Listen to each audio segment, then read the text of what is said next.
Investigators Jason Knowles and Samantha Chapman have been dining out and collecting receipts for months. They're both here to reveal what they uncovered.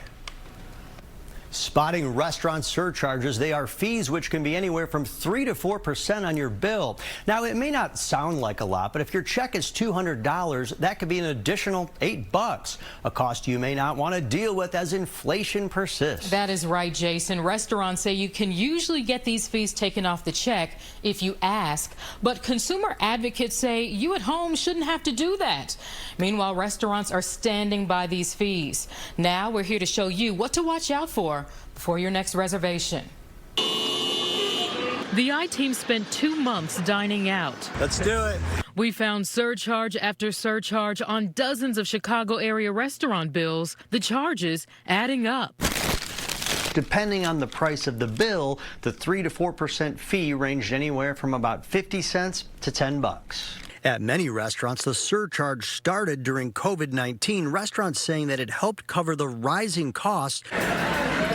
Now, more than a year and a half after the pandemic officially ended, we found that dozens of restaurants continue to tack on extra fees. I think that's sneaky. Customers we spoke with say they're fed up with the charges and that the rules which state you can take the charge off of the bill should be clearer. If they can take it off, then you should let them know that. Some bills we collected do remind consumers that it's a charge to offset operating costs and that you can request it to be removed. I would never ask them to remove it. Why not? Would it make you feel bad? Yeah, I would feel bad. Other customers say that the cost should be more upfront or in the menu items. That's a lot on the bill. What are you hearing from consumers about these miscellaneous surcharges, these fees?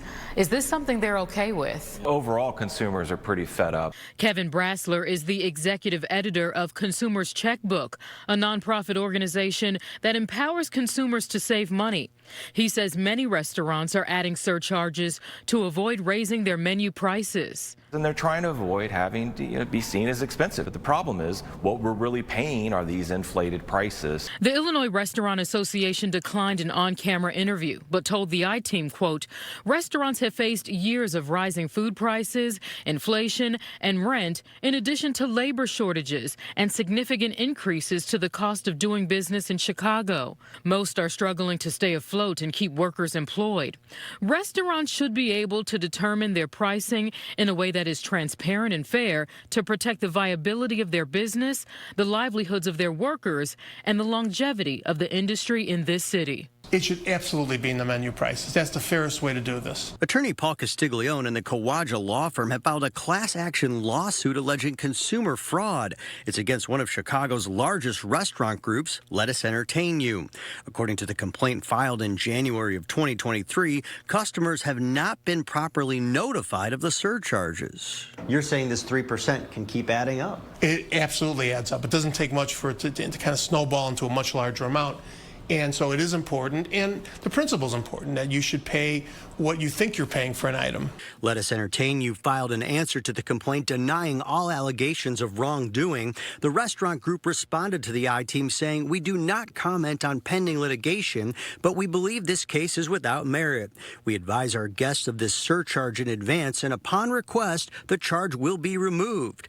But consumer advocates say customers shouldn't be put in that awkward position. They couch the terminology behind why they're charging these fees and saying, so we can extend health benefits to our workers or pay them better wages. And then it makes us seem guilty. Whether they're charges you're against or don't mind paying, it appears these fees aren't going anywhere anytime soon. There was a proposed bill that would ban junk fees in Illinois. It passed in the Illinois House but did not make it through the Senate. And Sam, as for that class action lawsuit, it all started with one consumer who noticed the fee on his bill. The law firm that filed it says they could possibly add more restaurant groups to the legal action. For the ABC 7 I-Team, I'm Samantha Chapman. And I'm Jason Knowles. Back to you. All right. Team Very effort. Compelling, in-depth reporting. Look at those receipts. Eye-opening for sure, revealing for sure, Cheryl. All right, we got some snow coming our way. Yes, first snow of the